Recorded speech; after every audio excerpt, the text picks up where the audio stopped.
Good evening, ladies and gentlemen, and thank you for joining us tonight for the first episode of Season 5 of The Standoff with Brad and Richie here on New Zealand Sport Radio.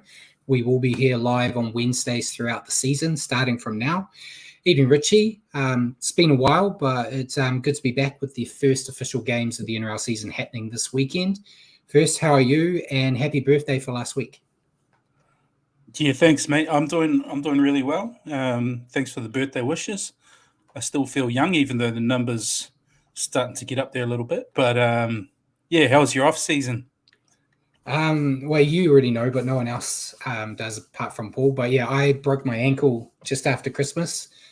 So I've spent most of the year in a moon boot. I got out of the moon boot last week, so I can actually live again. It was my driving foot, so I couldn't really go anywhere despite driving from Palmerston North to Auckland with a broken ankle after I did it. But that's the prop mentality for you. But yeah, just really looking forward to actually having NRL back. Oh, yeah. So yeah, while we're here live on Wednesdays at 8 p.m, you'll catch our show at your convenience on iHeartRadio, Spotify, all those places. Just remember to search for New Zealand Sport Radio. Tonight's going to be a bit different to our normal weekly show because it's our season prediction show. So we've both gone through and picked our options for things like leading try scorer, leading point scorer, Dally M, top 8, and whatnot. So we'll keep a record of them as we did last year, and then we'll see how close we were to them. We didn't do that well last year, Richie. Hopefully we'll do better this time. I was going to mention a bit later, but I'll mention it now. Paul has seen our predictions and was not happy because apparently we agreed too much. So he has actually gone through and made some picks himself, which I didn't have time to put them on the slides that we're going to be showing, but I've written them down and we'll keep track of those at the same time. So when we do our end of year show where we go over them, we'll include Paul's predictions as well to see if he knows more about league than we do. So should be good. And I see Simon's here. Evening, Simon. Yeah, I need to be brought off the bench more often. I mean, this being stuck in the background, it's just not fair. You've been. So yeah, as well as going through those, we'll go over some of the top stories and answer some questions from you guys as well as questions we've got for each other. And then we'll briefly go over the Las Vegas games before doing a quick preview of what we're going to be doing next week. So remember to send us comments and questions throughout the show, and we may as well jump into the top stories, Richie. Let's do that, Brad. I didn't grab them all because obviously there's been hundreds of stories since our last show. So I just kind of cherry-picked ones I thought would be interesting for our show tonight. So the first one is the NRL launch in Las Vegas. We talked about it a lot last year. It's just days away now. Games Sunday afternoon our time. News is I haven't got the official number of tickets sold right now, but when I checked earlier, they had 35,000 seats sold, which is actually pretty good. I thought, it's a massive stadium as we saw with Super Bowl. But for a sport that the Americans they keep talking to in the news keep confusing with the All Blacks, I think it's not bad. Hopefully all the ones that bought tickets that are American aren't expecting the All Blacks because it could be a bit confusing. But Simon said he thinks the Las Vegas thing is going to be a one-year thing. It is going to be interesting. I know they've got like a 5-year deal, but we know what happens with deals. If it flops or they're not happy in America about it, they'll just can it. Or one team decides to get a bit too excited after their game and does something they regret, could derail it all too. So we're just going to have to wait and see. But what's your thoughts on 35,000 tickets sold so far? I mean, yeah, pretty cool. Still a little bit of time, so it'd be interesting to see what the grandstands look like come game time. But I just hope the teams there put on a good show, and if they hook something of a new audience, whatever it might be, that'd be great. But I'm looking forward to it anyway. It'd be interesting way to kick off a new year. Yeah, and I see Simon said if they don't promote interest in the local game in America, I can't see Americans being interested in overseas competition. I do know, I haven't got all the details, but before the games before the NRL games, they've actually got American teams doing a nines tournament. I don't know if that's going to help as much, but it's something. At least they're doing something to try to help. But yeah, time's going to tell with it. I'm always a negative Nancy at the best of times, so I'm always down on these things until they happen. And if it works out, it works out. I see Hammer's here as well. Evening, Hammer. And before we move on from Las Vegas, it should be a good showing anyway. As Jason Saab said, interview, the top 4 teams in the NRL are over there playing. So considering, and that includes 2 teams that didn't play finals last year, and the Panthers not being there. But the Panthers, I think he meant more that they aren't full of like second string guys. They brought the best for the teams that are there. Maybe two of the couple of the top of the bottom 8, maybe. True. And bottom 9 actually. Bottom 9. Bottom 9. Simon's also said the games in the Nines tournament are not necessarily in the same stadium. That's spread out in Las Vegas. Oh, okay, I didn't know that. My bad. But yeah, we'll see. We'll talk about it a lot more next week after the games that happen. We had the preseason challenge. We had a new champion, Richie, the Broncos. They won the preseason challenge. Well done. They get some money. Don't care. It doesn't really mean much. As we saw, the winners of last year's preseason challenge didn't make finals. But it's a chunk of change, and I hope the young kids that were playing for the Broncos when the Broncos were actually in Las Vegas get some of that money instead of all those boys that are already in Las Vegas getting all the money. But yeah. Oh, dear me. 16 games to review, and Richie's response is, don't care. And what a great start to the season you're having. I hate the Broncos. We're not doing an in-depth review on the trials anyway, because it's just, it's hard to judge. We'll just go over it briefly. So it's okay. Well, if the Warriors won it, this would be a 4-hour show.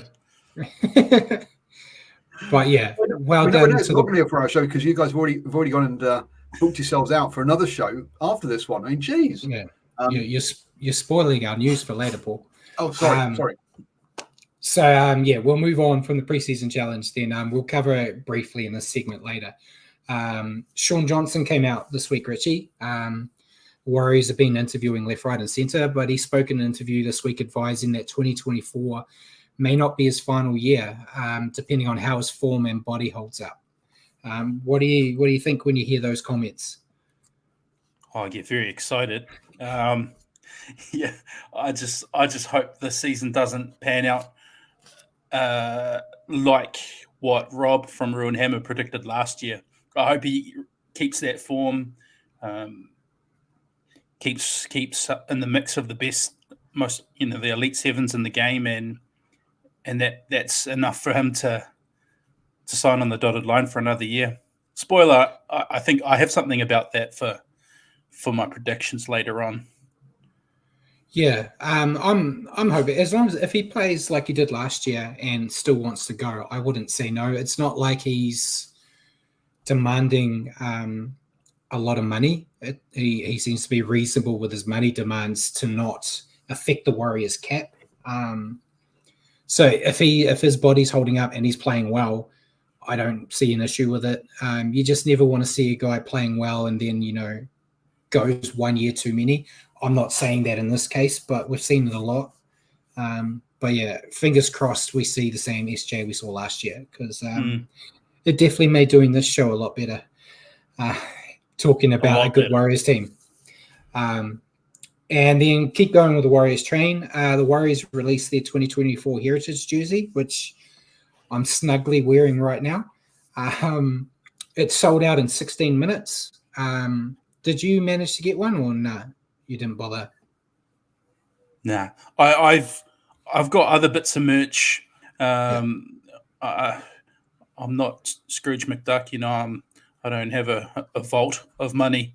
I really want one. So if anyone has one of my size, Well, Richie, you don't buy the 7 jerseys that come out with every year. No, see, I over the off season, I picked up 2 jerseys, and that's probably my quota for now. But later on down the track, if they become available again, it's very nice. I like it. No, I like it a lot. It's very true to the old original away jersey without the one logo on the front and the lettering the same as the DB bidder. It's really nice. Yeah, you can't really see it. There you go. Yeah, look, hat tip to one for not putting their logo all over it, because quite often they do. A lot of sponsors do that, but well done to them for taking the right move there and and being true about what the heritage jersey should look like.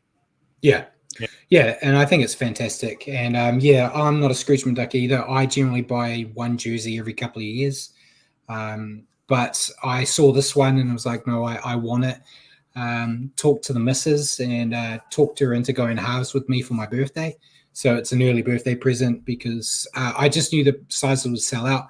In fact, in the time it took me to talk her into it, the size I wanted was already gone. So I went the next size down. And Paul says the man with the signed jersey in the background. That I won in a competition, Paul. I won that from Wendy's. I did have to pay to get it in a frame, but I didn't buy a signed jersey. I don't have that money. But yeah, we'll move on. We always expect it, but there was a rule change, as the NRL loves to do, Richie. They've changed the rules surrounding goal line dropouts. So if a team attempts a short goal line dropout and it does not go to the 10, they'll no longer be penalised, and the opposition now will get a set restart. They think it's a way to try to encourage more of those goal line dropouts a bit shorter, so it's a bit more exciting or something. What's your thoughts around no penalty anymore?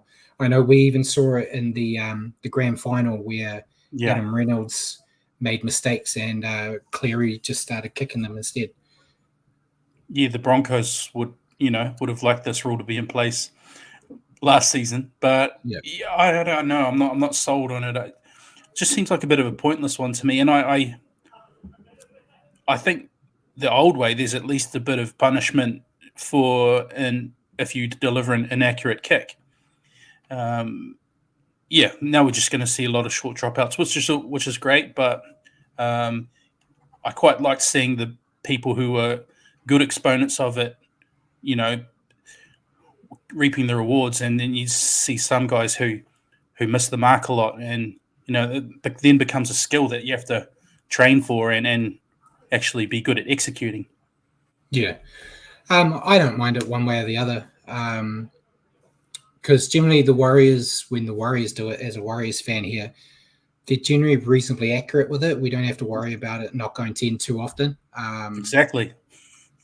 But for those teams like the Broncos where Adam Reynolds doesn't seem to know what he's doing with it, it's probably going to help them out a bit better. So it's, it's always trying to help those teams out. They need all the help they can get. So next one, it's a bit exciting. It's very controversial, I think, in some of the group chats I've got. But Wigan won the club challenge, defeating the Panthers 16-12.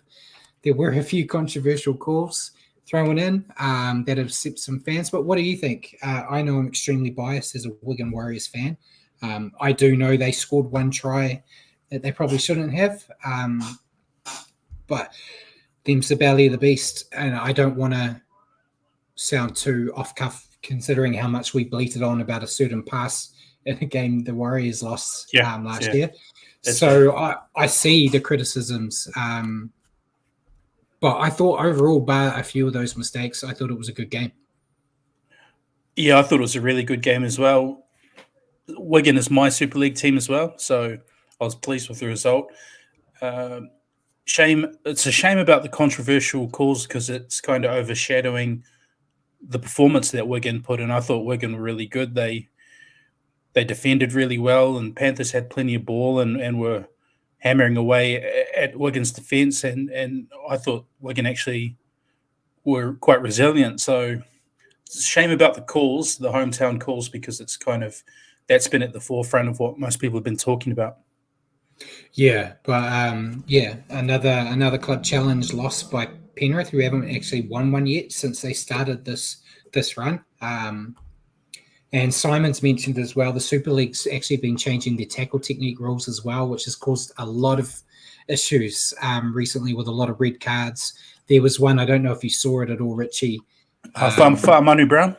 Yeah, he got red carded. He went in for the tackle fine, and then the momentum of the guy still running kind of swung him around, and through momentum, their heads touched.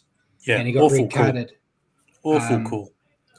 I understand with what happened with Zion in the Warriors trial where he got it. That was like a mistimed shoulder going to the head, but this one here was just momentum swinging. It does sound like there's been a lot of pushback from the clubs and fans that maybe there'll be some more tweaks to make it a bit better. But yeah, at the moment, I haven't seen anything official. But yeah, it's red cards galore up there at the moment. It's becoming like Union, which is probably why Paul's jumped in, because if you look at a guy's head in Union, you get sent to the bin. So no, I wasn't going to talk about cards. I was going to talk about the timing of a world championship as a preseason game. I mean, how serious is it taken really as being the best playing the best when it's played before both teams have really started their season and the guys aren't up to speed? How serious is this game? Is it a game people take seriously or not? In your opinion? I think it's a game the Super League teams take seriously. Yeah. I don't think the NRL teams take it as seriously. I think a lot of them, when it's in the UK, I think they take that more as a working holiday. Like I don't know, don't quote me on it, but I heard through some channels that a lot of the Panthers boys who were out in the UK hitting the piss a lot while they're up there, as opposed to let's focus on this game. All the media, they said like, no, we lost last year at home. We want to show it, and they still give it a go. It's not like they go out there and get spanked. It's still a tight game. But yeah, I think Super League take it way more seriously because, in all seriousness, we joke about the Super League down here. It's where the 40-year-old NRL players go to make some money before they retire and things of that nature. Majority of the Super League players that try to come down don't succeed. There are some, but they generally are looked as a lesser than competition. So it's never taken seriously down here as such. I think it's only if it's your team. Also, if it's your team in there. The Kangaroos have obviously have generally been stronger than Great Britain as well. So there's historically the strength of league has been down here in this part of the world. But also to me, having a bunch of players who aren't up to speed yet, and having it to me, doesn't really seem to me that it's taken really as seriously as winning your own championship. It's kind of it's a pre-season, what in the UK we call the Charity Shield, as a kind of where in football they have the league winners play against the FA Cup winners, but it's not it's seen as a pre-season friendly. Sure, the players are trying, don't get me wrong, but you haven't spent 3 months of or you haven't spent some 2 or 3 weeks of in-depth analysis preparing game plans for that game, kind of thing. Yeah, but I enjoyed it. I'm a Wigan fan, so I don't care. So we'll move on. Paul just mentioned internationals briefly there, but Stacey Jones was named new Kiwis coach, beating out Wayne Bennett for the job. What did you make of that? Bit torn. I was hoping Wayne Bennett, just because he is, well, you can't argue with his credentials. Even at his age, I know he's getting on a bit, but he came in and took a Dolphins squad who everyone thought had no depth and would probably finish dead last year, and they looked a lot better than what a lot of people thought. So I love the way he coaches. Even when he was assistant coach with the Kiwis, took us to our first ever World Cup win. So that's the way I was hoping it would go, but I love Stacey as well, and probably from a patriotic point of view and getting Kiwis players on board, it can't be too bad a move. Could do worse. Could do worse. Put it that way. Yeah, I was hoping it would be. I think we did talk about it last year, like a Wayne Bennett for a year with Stacey at his side. Stacey takes him over. But I'm not. I didn't hear the news and like throw my toys and go, "This is a disaster." But I'm more than happy with Stacey doing it. I just still have the mental flashbacks of when he was stuck with as the Warriors like interim coach, and he basically came out and said he doesn't want to be a coach anymore. And so obviously his mindset's obviously changed a bit, but I think a guy like him as well can help hopefully lure some Kiwis to actually play for us. Yeah. But then in saying that, a lot of the kids that are at that age now weren't watching league when he was playing. They'd see him in old stuff. But yeah, I'm sure he'll do well. I'm very hopeful. So congrats on him. Yeah, I know there has been a lot of people super against it, but yeah, proof's in the pudding. We'll see what happens when they're actually playing, like in 4 years' time when they actually let the Kiwis have another game. So we'll see. And yeah, Simon said from his understanding, there's an unofficial rule that the Kiwis coach has to be in New Zealand.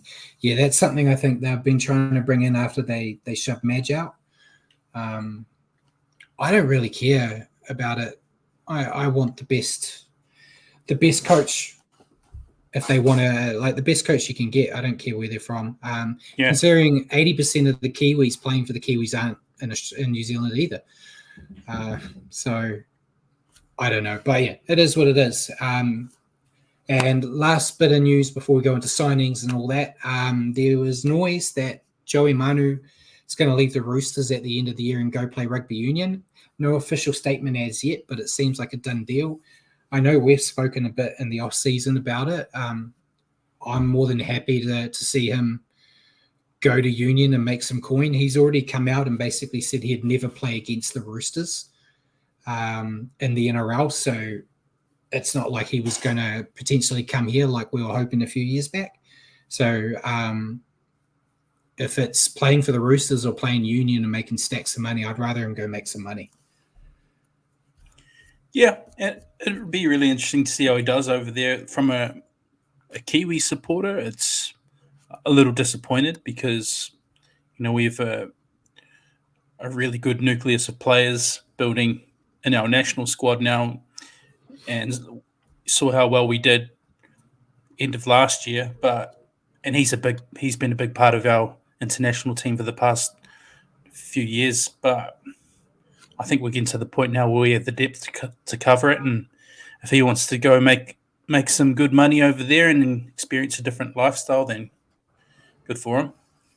I have some oil on a former All Black that could probably replace him in that Kiwis team. That's playing the NRL this year. So yeah, I think that'll be all right. He might end up wearing the as long as he doesn't go and wear Samoan jersey. Yeah. Shit, I didn't think of that again. Yeah, hopefully not. But before we go into signings, as requested last year, I set up a tipping comp for the standoff. There's still time to join up. The first games are on Sunday. So if someone wants to finally take my title off me that I've never lost on this competition in the show, we're not counting postseason, Richie, just regular season. Paul's just put a link out there as well. It's also on my Facebook as well. The link there, it's free to join. I see Simon hasn't joined it yet. Simon, I'm a bit disappointed. Hopefully you jump in there. We got like 7 people in there, including us at the moment.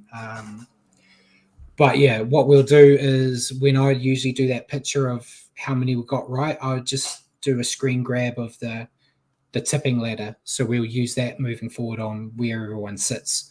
But yeah, join up. It's the ESPN footy tips, which I like because you can join multiple competitions and you just do one lot of tips and it registers it for everyone. So I'm in several different comps on that one. Is the host providing a cash prize? Yeah, as you can see by the mansion I live in, I've got lots of money. No, Well, if he's so sure he's going to win, he could put that signed jersey up as a prize. That's a great idea. It's not all Warriors fans joining it, so yeah, I haven't been able to think of a prize or anything yet, and yeah, let's be honest, I win it every year, so I'm be just giving myself a prize. Maybe the winnings from all of our standoff multis this year will form the prize. All $3 of it. I don't know, but yeah, I'll think about it. There's still time. There's still time to join up though, so if you're willing, just jump in. It's a bit of fun, and also Ruin Hammer have a show tonight. Their 24 predictions for 2024. See Ruse here at the moment, 9:30 New Zealand time. We're jumping on, so basically as soon as we finish here, we're jumping straight into that one. Talking about 24 bold predictions for the 2024 season. We did almost as bad on that as we did as our own predictions last year, Richie. So yeah, I've gone very conservative this year. Panthers to make top 4, things like that. I've tried, but there's still a few in there. But we'll move on to signing news now. There was quite a stack. I just grabbed the main ones. I'll rattle them all off and just get your overall thoughts on them. So Adam Fanua-Blake, as we talked about, is leaving the Warriors. He signed with the Sharks on a 3-year deal, managed to convince him to stick around this year, so it won't start till 2025. There were talks about the Warriors stealing Braden Hamlin-Uele off the Sharks in response, but the Sharks actually extended him as well for another 2 years. Luciano Leilua requested a release from the Cowboys and has signed a 3-year deal with the Dragons effective immediately, ending his career basically. Broncos have extended Adam Reynolds through till the end of 2025. Jared Warrior-Hargraves from the Roosters has announced that he's going to leave the Roosters at the end of the year and has signed a deal in Super League with Hull KR. Thomas Burgess from the Rabbits is also heading back to England, signing a 3-year deal with Huddersfield. And then just announced today, the Roosters have handed Luke Keary a 1-year extension to see him stay until at least the end of 2025. So I just threw a lot of people at you there, but what's your overall thoughts? Yeah, obviously shattered with AFB. Would love to have seen him fulfill his contract here, but is what it is. I see a bit of a trend too with older halves signing on for another year or two. So hopefully that's a precursor of things to happen later on in the year with our half. Yeah, fingers crossed. I see that Simon's just mentioned that he's in there. I'm just having a look, make sure he's... No, you're still not in that one. I think you're in the Ingers League wrap-up one. So the one you got to look for, Simon, is the standoff one. I think I sent you an invite. I'm derailing. There you go. I've just sent you an invite to join it anyway with that SJY. But yeah, I got completely distracted. More of what we're going to see this year. So we'll go into the trial. Oh, wait. We'll skip trials for now. We'll go to injuries and naughty boys first. So Chance Nickel-Plukster, he's got a hamstring issue and expected to miss the first couple of rounds for the Warriors. Tom Gilbert from the Dolphins is out for the season after rupturing his ACL in the trial match against the Warriors. Cohen Hess from the Cowboys injured his knee and could miss some game time. They're awaiting scan results. I didn't see anything official yet. Josh Schuster has not traveled to Las Vegas, with the club deciding to give him an extra time to recover from his calf strain. Feels like he's been injured all off season. If it was his calf, he got like chicken pox. He got everything you could admit to not get out there and do some running. I think just avoiding preseason. Yeah, he thrown his toys since someone took his half spot. And then Dom Young, newly signed to the Roosters, is going to miss the Las Vegas game due to still recovering from a neck injury sustained in a crusher tackle in the first trial. And unfortunate for him. But thankfully he didn't need surgery or anything. But your take on any of that? I know you really only care about the Warriors one. Well, yeah, that one obviously being Warriors fans. Yeah, that's. I think we have the depth to cover it. I do. I think I think we plug the hole with Taintua Piki and Roger stays out in the centres. Could have chucked Roger back there. It would have been just as good, if not better. We all know how good he goes there, but I think we'll be fine. The main one that stands out, Tom Gilbert. I feel very sorry for him. That's a horrible way to end your season before it's even kicked off.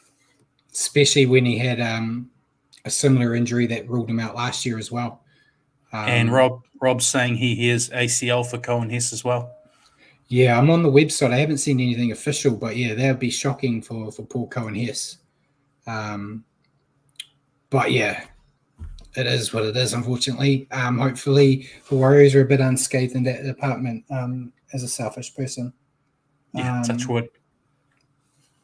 But yeah, and then Naughty Boy Corner, weren't really that many. Toff Sipley got a 3-game ban for that crusher tackle he did that put Dom Young out.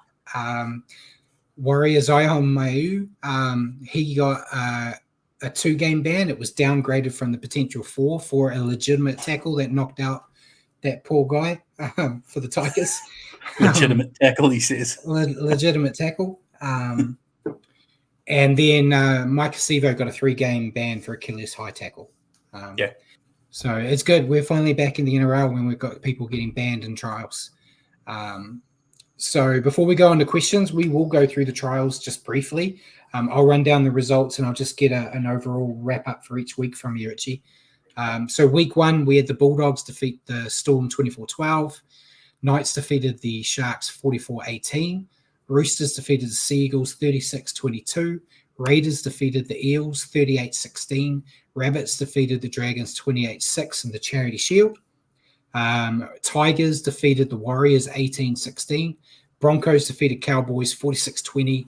And Dolphins defeated Titans 26-14. So week 1 trials, what did you think?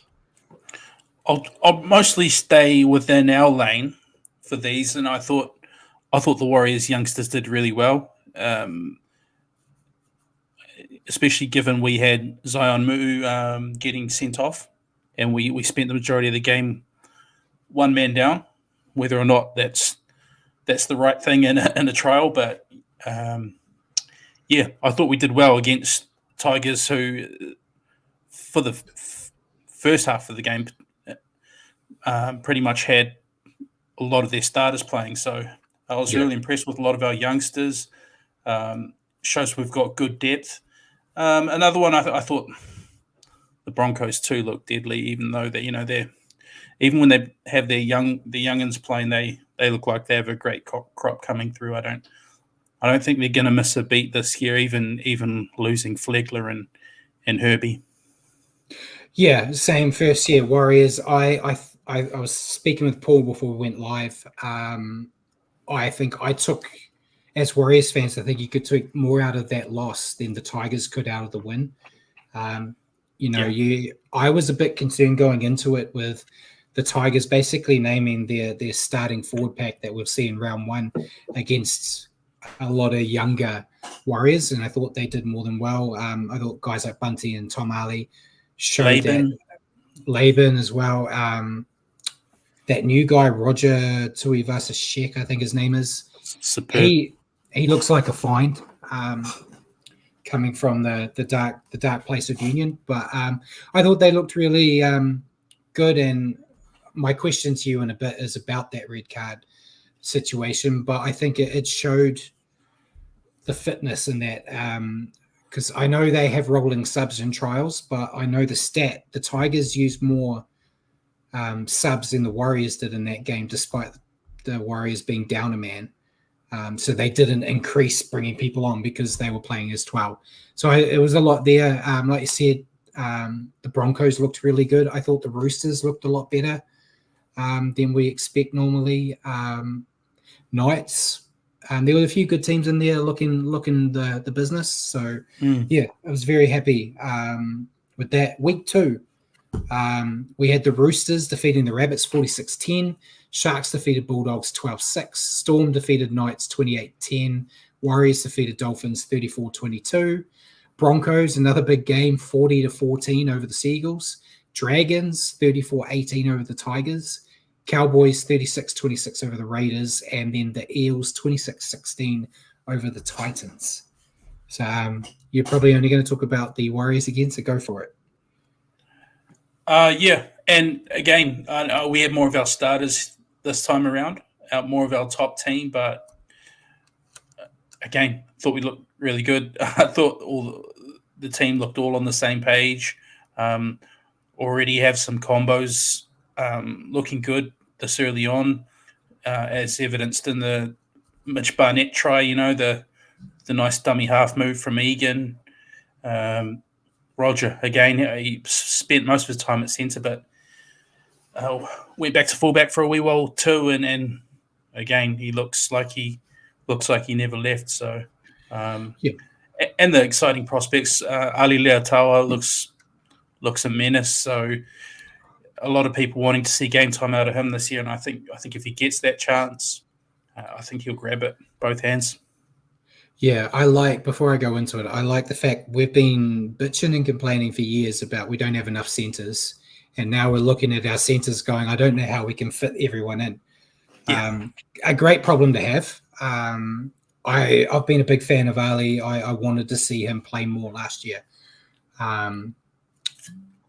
I don't think he's going to get round one, but I expect we're going to see him. I think it will take one injury, maybe. I know Rocco looked a bit sore after scoring his try.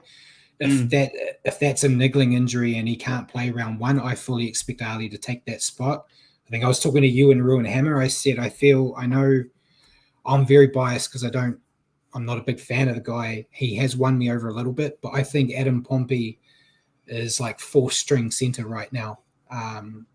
If it was me picking, I know I'm biased there, but yeah, I think Ali just needs a game or two in first grade and he won't lose that spot. I think he's just too good, but he's still young and still growing and learning. So he does have time on his side to bide and wait. Yeah. But yeah, seeing all the guys back, seeing Roger in the flesh playing again was really good. My partner also really liked it. She was a big fan of seeing Roger out there again. But yeah, thought it was a good performance. Good to see the refs are back in the boys as well with a 10-0 penalty count. 10-0 penalty count.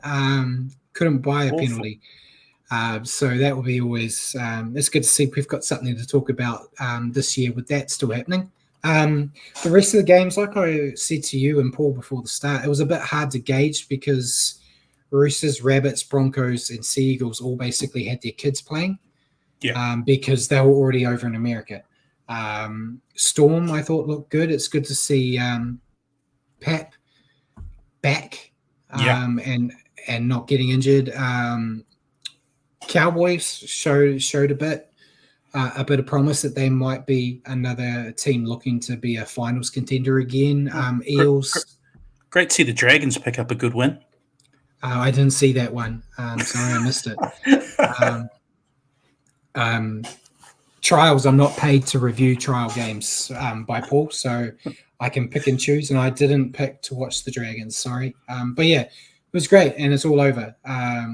So before we go into our predictions, we did have some questions. I know we've kind of answered everyone's questions as we always do as they go, but I'll go with my question to you first. Yeah. So the Warriors were handed a red card in that first trial.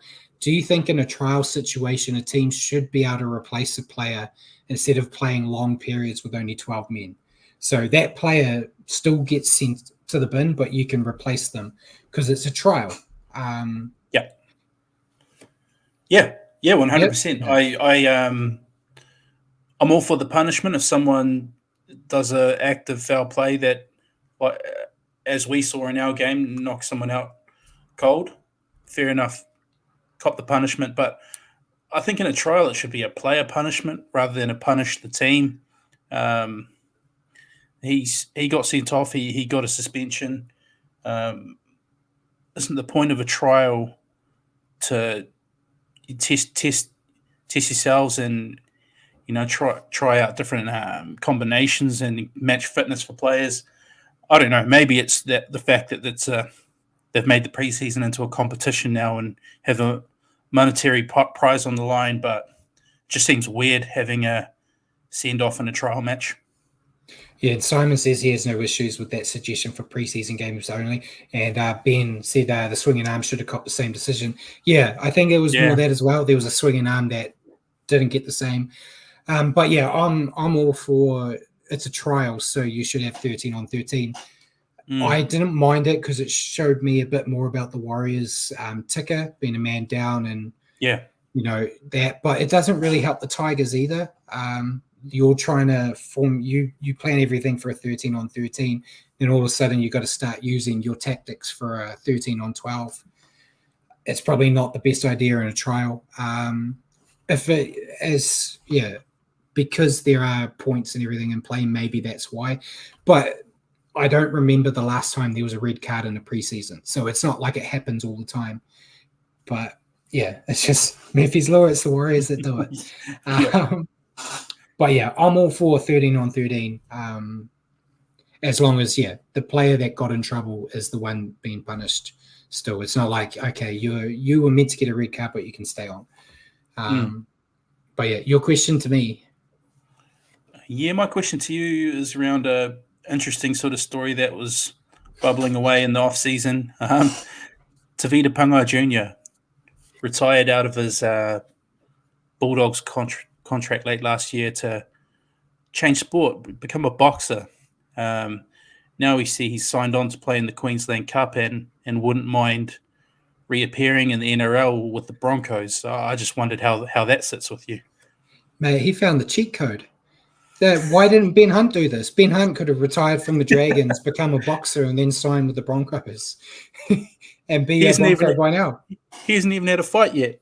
Exactly. I think when he announced it last year, I know we talked about it, and guys like on NRL 360 and that, everyone was saying the same thing. He will be playing next year. No one believed the retirement, and all he's done is prove it's all right. I guess he didn't realize that as a boxer, maybe you don't get that weekly paycheck.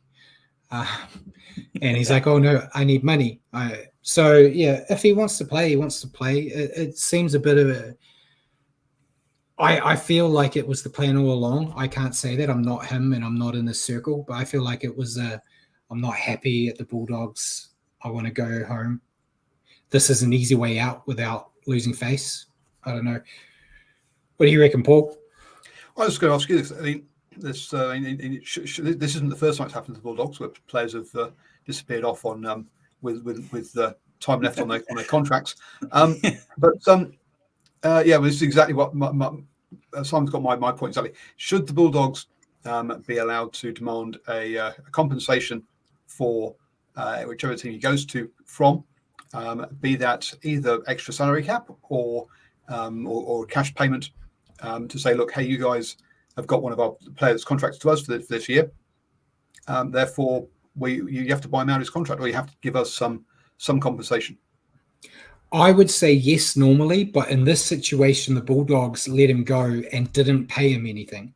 So they didn't pay him out of the contract. Like normally, but he's like, I'm not playing for you. Of course you're not paying him. He's not working. He's bugging off. But right? A lot of them, when they leave, though, they usually pay out the contract sometimes. So he's made no money off it. They've saved money. So I think it's fine. Sure, but they've also had it's screwed around their planning, right? When they originally signed him, like, here's our squad planning for the following year, blah blah blah. Have you seen him play, Paul? Well, they were begging. They were begging. Watch this NRL, so I just listen to you guys. But to me, I some sort of compensation to the Bulldogs will be in order from this one. The Bulldogs didn't want him. They didn't want him. They were happy to see the back of him, and they've got Josh Curran. If they released him, fine. But if he's retiring, then I think if he then rejoins someone else, it sets a bad precedent for the future as well. Yeah, it's all murky. It's all murky. It's more about it's not so much about him. It's about the player, and it's about the situation. Don't bring this union logic into this, Paul. It's just you're being so sensible about it. But to bring something uni into it, you've had a go. You've shot this idea down when I put it up before. But look, we've got bonus points in the pre-season tournaments. Is this a precursor? Is this the NRL testing out something and going to bring bonus points into the real season? Do you think, Richie? Since Brad's gone, all like that. I kind of side with Brad. I don't see it as a necessity. 2 points for the win has always worked just fine in rugby league. I don't know. I don't really see the point. They do it in preseason just to try to get people to watch. The points are like trying to play expensive football. You get a point for offloads and line breaks and things. It's just trying to get viewers to watch. You might be looking to encourage some expansive play, but I feel like the on-field product is already very good in rugby league that can't really be argued with. They already have a good thing going there. Yeah, exactly. So cool. silly idea, Paul. And then I've just noticed something on the NRL website, which I think is which is kind of fun to see. To have a little mini quiz before we move on to the next bit. Because they've got a section here under the stats of negative plays. So this is the worst players, or the players who made the most mistakes last year. So who do you think made the most errors last year? Reece Walsh. With 53, ahead of Dominic Young with 45. Absolutely. Who gave away the most penalties last year? Oh. The Warriors. No, player. No, player. I know Jackson Ford was up there, but I don't all of the Warriors. I don't think Jackson Ford was the top though. No, there's no Warriors in the top 5. Jared Warrior-Hargraves.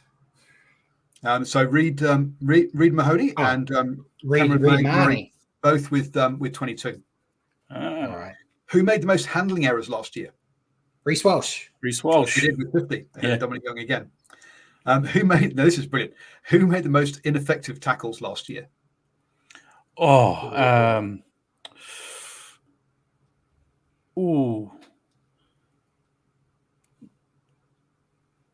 Have to be someone. It won't be a fullback like Walsh because he won't make too many attempted tackles. It'll be some kind of little hooker. I'm going with Ben Hunt. Reed Mahoney. No, Blake Brayley and it is a hooker. And Damien Cook, both with 46. I was thinking hookers. Yeah. And who made the most ruck infringements? Jackson Ford.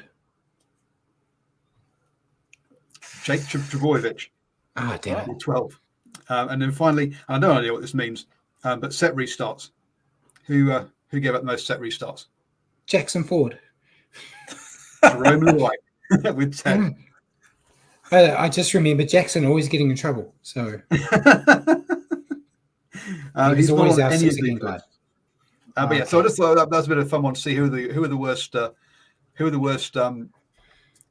guys, or the guys who made up the most mistakes last year.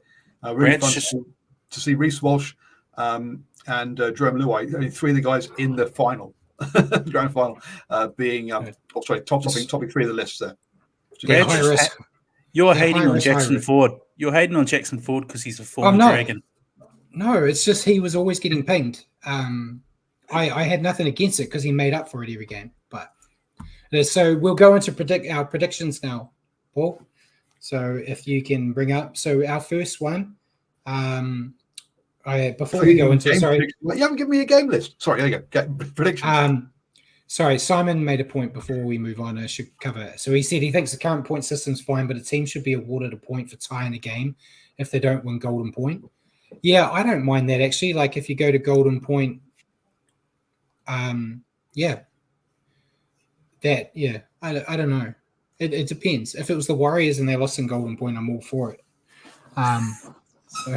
But yeah, I agree. That's a meet in the middle compared to Simon, to Paul's everyone's a winner scenario, although everyone gets a point. So I'll go. So yeah, our first prediction. Leading try scorer for 2024. Richie and I both went with Alex Johnson. I think this is just the guy you pick every year anyway. I normally do. I I feel like he didn't even have his best year last year, and he still got 21. So Rabbitohs go any better than they did last year, which is a good chance. He's in reach to go for the all-time try-scoring record this year. Yeah. So I think he's going to break that record, and to do so, he will most likely be the try scorer. So that's why I went with him. And Paul went with Dallin Watene-Zelezniak. Oh, that would be awesome. Yeah, I was actually almost tempted with that one myself. It was close. It was close. Second last year. Yeah. He missed a half dozen games or so last year as well. Missed the first 4 games of the year. And Ben said the same. DWZ. Yeah, Ben's on the yep. So next one, we had our leading point scorer. Once again, Richie and I went with the same. Hey, look, disclaimer here. I sent Brad my tips without seeing my predictions, so I think he's gone and copied me. But yeah, maybe that what you want. I had already picked mine and then just saw that you had the same. But yeah, we both went with Adam Reynolds. I did mine. I think Broncos will still do reasonably well, and he's their goal. Yeah, I think they'll score a lot of points this year. And Paul went with Nick Meaney. I don't know your reasoning. Well, he was second last year, and the Storm have got a very settled side this year. They only brought in one new player, so with a settled side and a high scoring, I think they're going to they'll hit the ground running early because they've got a settled team, and they don't have to get tough. So therefore, yeah, that's what I'm going with. I don't know. This shows your league knowledge, though, because I think Ryan Pappenhausen is going to be kicking for the Storm. But yeah, okay, well then that's that. Yeah, you say that room. If I could be wrong. I could be wrong, though. They might decide to take that off him to make sure he doesn't get injured. But yeah, it's still better than us just cheating and going for the obvious. Jacko said Val Holmes. Right. Val Holmes is up there too. If the Cowboys play the Storm's kicker is who I'm going for. Yeah. I'll put that in brackets for you. I'll give you that Storm's kicker. I've put it in brackets, so whoever's kicking, we'll let you have it. So next one is the 2024 minor premiers. We're different on this one. I went with the Panthers. It seems like the safest option. It's also the option Paul picked. And they've lost some players, but I still think, every year we say they've lost some players, they're not going to do as well. Yeah. So I feel like the same. I think next year there's a certain half that they're going to lose, which I think might tip the scales a bit more. But I think this year they'll still be number one. I don't think they're going to win it though. But yeah, who you got? Spoiler alert! We're going to talk about that later. Yeah, no, we're talking about it very soon. And you Richie, you picked Broncos. I see the Broncos going well this year. I don't see them winning it, but I see them winning a minor premiership, and maybe our pick they're reversing come grand final time. Spoiler. Yeah. Simon's picked Broncos as well. And did you want to say anything, Paul, about why you picked the Panthers? Well, because they've done it the last 2 years. I mean, they're the best run team. Yeah, best in the Southern Hemisphere, not the whole world. Apart from Mickey Mouse preseason comps. Yeah. So next one is our signing of the year. We went Warriors heavy. Here I went with Kurt Capewell. And you went with Roger. So Capewell, I've only seen him in one game, and I was already settled. I was almost close to picking RTS, but yeah, I think Capewell was going to do wonders, and Roger's going to just be Roger, which is still very good. But yeah, why'd you pick Roger? Yeah, I've seen them both play one game for us this year. I've think it's because you're a Blues fan. I've seen Roger play 2 games, but seen Capewell play 1, fallen in love. Seen Roger play twice again now, and it's just reignited an old flame. I think he's in for a massive year. Yeah, and Paul didn't cheat like us. He actually picked Sean Bloor, which I think is a decent stab for an unknown leaguey like Paul. Sean Bloor could potentially have a great breakout year this year. So I've got, again, he's the only guy that the Storm are taking on. He's going to a good team, that's a settled team, so he can fit in well. and therefore I think that'll be if you moving into a good environment with a settled team around him. I think he's got a good. He's got the best opportunity to have a good year. Yeah. Next one is our wooden spoon prediction. I think we already know mine, and Richie agreed with me this year. I'm going with the Dragons, the team that should be relegated out of the NRL and replaced with another team, maybe the bloody Bears, since they want to be here all the time. But yeah, I feel like they were really bad last year. I feel like they've got worse in the off season. They did show some fight against the Tigers, which made me a little bit worried about this pick. But yeah, I think I have to go with the team that I hate. So why did you pick it, Richie? I just feel like they're going to be one of the bottom teams, and yeah, you have to pick one of them. They got a new coach who's a decent coach, so they might show a bit of grit here and there, but I don't feel like they have the roster, especially if they pick up an injury or two in key positions. I think they're going to struggle. What Jacko said too, Tigers could quite well happen, but surely not 3 in a row. That segues into that segues into Paul's pick, who he did pick the Tigers because he has no soul. He wants to and because they beat the Dragons thrashed these guys 34-18. Your guys annihilated my choice. So definitely, I'm in for a winner here. Tigers beat the Panthers last year, so I'll hold on to that till the day I die. If they can beat them, all they have to do is beat the Dragons this year, and they've cemented it. It's fine. They just beat them in the regular season. Simon thinks Dragons too. Thank you, Simon. Much appreciated. And Simon said the Tigers have changed their board and everything. So I felt like in that first game against the Warriors, I saw a little bit of fight, but unfortunately all that fight disappeared in that second game. So hopefully they go back to it. But yeah, we'll see. And Jack, I say hopefully doggies. Next game, what was after Wooden Spoon? Grand final prediction. So I went Panthers and Warriors. I think the Warriors are going to go all the way. We'll talk about it when we do our top 8. I went on to the NRL website and did the ladder predictor, and I predicted every game of every round to get my 8 because it was too hard. And in the fight, I kept going all the way. And I had the Warriors. It was almost identical to last year, except the Warriors beat the Broncos, faced the Panthers, and beat the Panthers.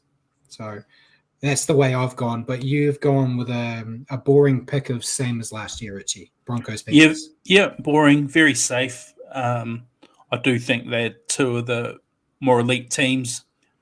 I think we're up there as well. I do feel like we'll do really well this year. I just think that's a safe pick. I'd like it to be yours, 100%, and it wouldn't surprise me if yours is right. I don't want to be the one to jinx us, though. Yeah, no. There is a comment in there from Jacko that James Graham predicted the Warriors 13th, but then we also had a guy I never thought I'd support. Gallon. Gallon came out and said Warriors would be second and then win the comp. So, Simon said, unfortunately, his head thinks Panthers. Paul, you picked Panthers and Storm. I did. I think, say this that settled side by the Storm. Third or fourth last year in the table? Yeah, I think they're always there or thereabouts, aren't they? They're thereabouts, yeah. Guys, I've got no adventure. These predictions, we've got to make got to be bold, guys. If I have an X against my name at the end of the year, I want it to at least be a decent surprise that I was hoping to go for. But we'll see. Next one, Dally M. We're agreeing again, Richie. We went with Nathan Cleary.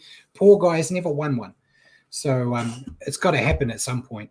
I feel it's a safe option. If not now, then when? And Paul went with Sean Johnson. It's never going to happen. They're never going to let us do it. He should have got it last year. He should have, but the fact that he didn't get it after that year last year means he's never going to get it. Yeah, they didn't give it to him last year. They're never going to give it to him. But I'm hoping you're right. I'm hoping you're a lot more right than I am. And then the second to last prediction is first coach to be fired, and we both picked none.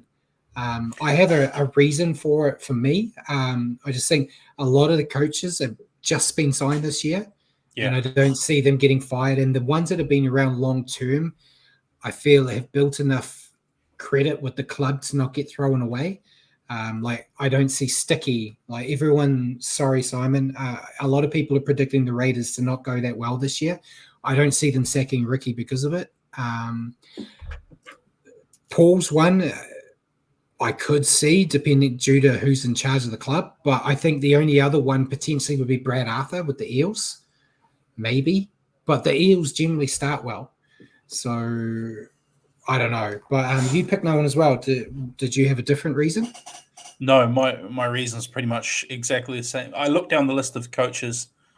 I saw coaches that were never going to get fired because they're too good, or a bunch of new coaches who probably too young in their tenure to be thrown away. So I was very surprised we both went the same way on that, actually.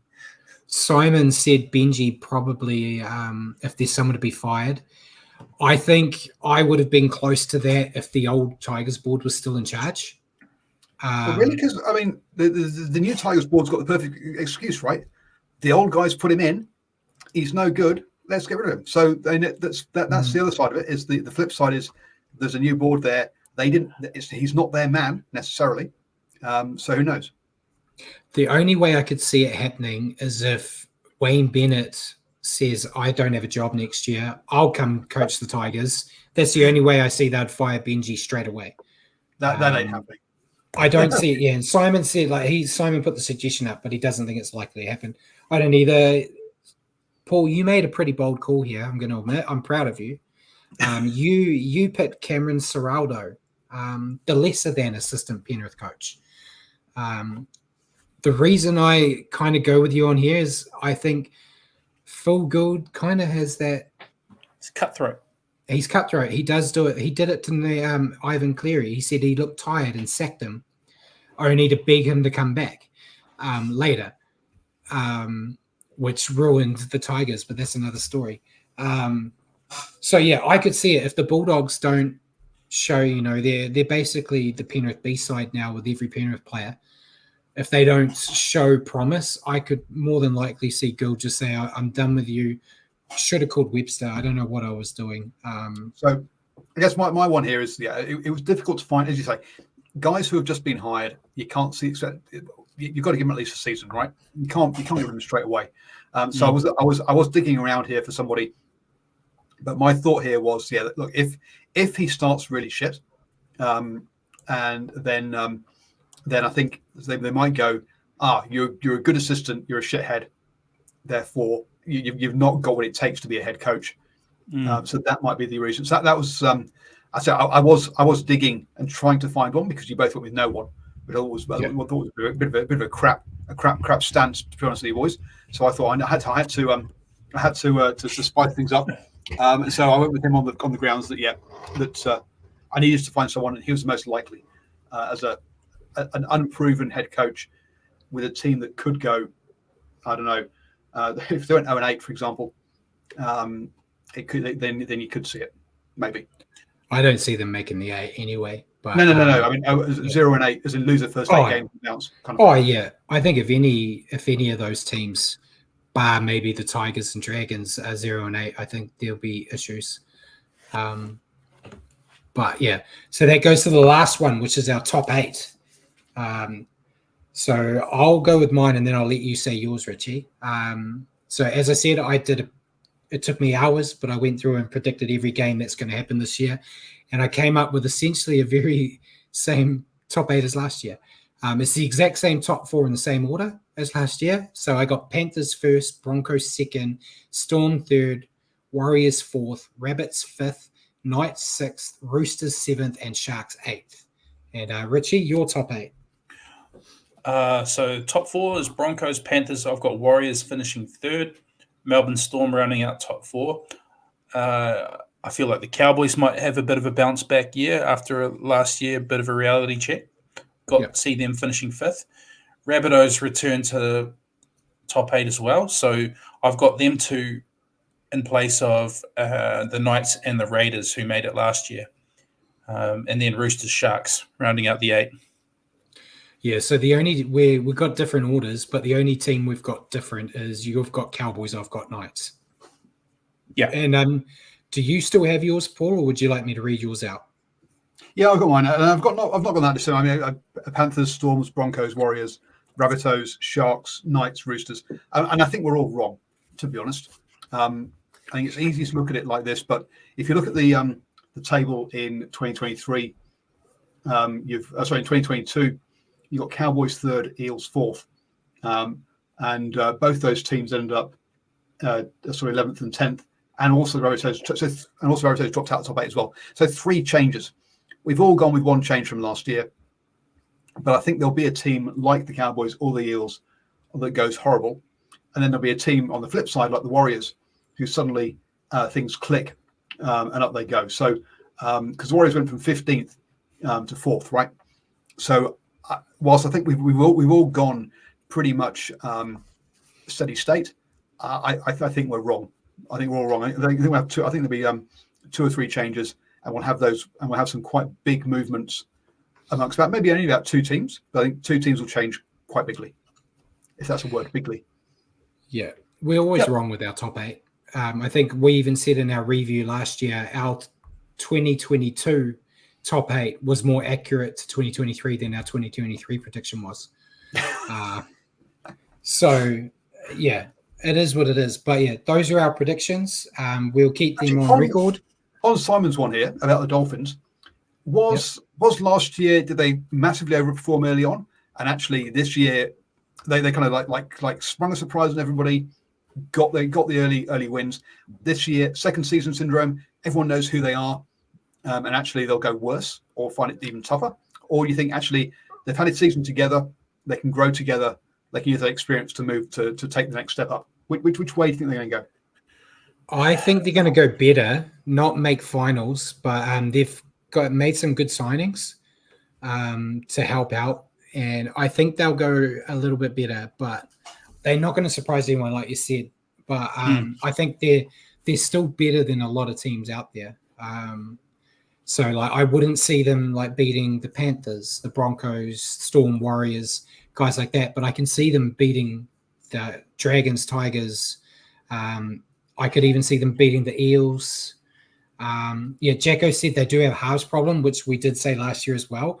I feel that is still their weak point. It's always hard to tell. Like I really expected them to be second to last or third to last year. So, I don't want to write them off, and I don't want to give them too much props. I'm sitting on the Richard fence.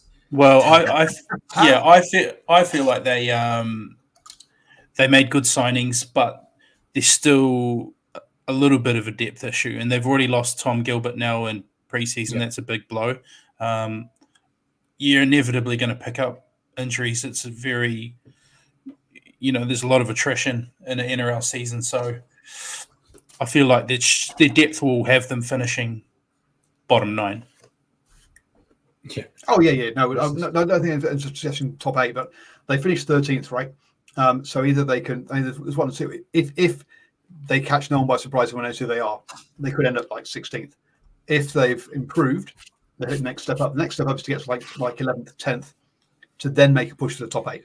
Right? I think they'll be about the same, in my opinion. I reckon. Yeah, I think Jacko's pick of 12th is probably around the sweet spot that I would say with everyone that's there. But you watch, they'll come out and get minor prems or something and make us all look stupid. Now that would be a great Cinderella story and would be brilliant to see. Something like that would be brilliant. Would create a lot of interest. Would be kind of cool things to happen. But yeah, it ain't going to happen. No. So that's all our predictions. So we'll keep them on file and see how wrong we are in like 6-7 months' time when we look back at the year that was. Before we go, really, we do have 2 games this weekend. I'm not going to ask for your picks because it's kind of it's a weird season, but we got No, Ray, as Richie said, we're funding this whole show on our multis. If you don't give me your picks, how am I supposed to go and do the multi? Okay, fine. We got Seagulls and Rabbits and Roosters Broncos. I've gone Rabbits winning and Broncos winning. Same. There we go. That's the multi. The you could have just on there would come back as $2.73. Oh no, sorry. So we'll come back as $5.46 if we win. There we go. There you go. Right, tipping comp $5 so far. Hey, hang on. You've got to win it first. Don't stop counting chickens. And everyone that's in the tipping comp, remember to place your tips in. So when we do after the end of round one, which happens in a couple of weeks, they have spread it out. We'll have the leaderboard and everything up. But yeah, so next week show will be a little bit different because of the split first round. So next show we'll cover the news like we do. We'll review the Las Vegas games. Jago said you're funding for multis. Maybe check your success rate last year. Oh, ye of little faith. Yeah, look, Paul may not have been making money on the multis, but I bloody was with all backing my own tips. The reason we were going wrong is because we only put money on the ones we all agreed on, and Richard couldn't pick to save himself last year. It was come on. But yeah, so we'll review the 2 Las Vegas games, and then we'll preview the rest of round one. And then the week after, it will be back to normal where we will review all of the rest of the games and preview round 2. And Simon said the first Warriors game will be on Sky Open Live. They'll be advertising during gameplay and delay it by 12 minutes. Delay it by 12 minutes? I mean, what the... That's very specific. Yeah, I mean, I get delaying it by the whole game. And the fact that what they've done with All Blacks games before, where they show the game live on pay-per-view, and then once the game's finished, they'll show it live. They'll show the full replay straight away on free-to-air. But I mean, 12 minutes? That's a bit weird, isn't it? It's weird. If you can't watch Sky, it's the best option you've got, I guess. I'm not disagreeing with that one. Just the 12 minutes seems really strange. Oh, okay, yeah. No, so Simon said the game's going to start live, but with the ads, it will end up delaying it. Oh, okay. Understood. Yeah. I'm too poor for Sky, so I steal my dad's. So I watch it at home on his. As long as he doesn't change the password on me before the season starts. But anything else you want to add before we go, Richie? Not really, mate. It's just been really good to be back with you boys. Really enjoyed it. I look forward to next week. Yeah, so ladies and gentlemen, thank you for joining us tonight on Standoff with Brad and Richie. For your weekly update on rugby league, tune into our show next week at 8 p.m. here on Facebook or YouTube, or at your convenience on Spotify, iHeartRadio. Just remember to search for New Zealand Sport Radio. If you're wanting to continue listening to us ramble on, in 15 minutes or so, we're going to be on with Ruin Hammer doing the prediction show. But yeah, thanks again for joining me, Richie. Cheers for your help, Paul, and good night, everyone.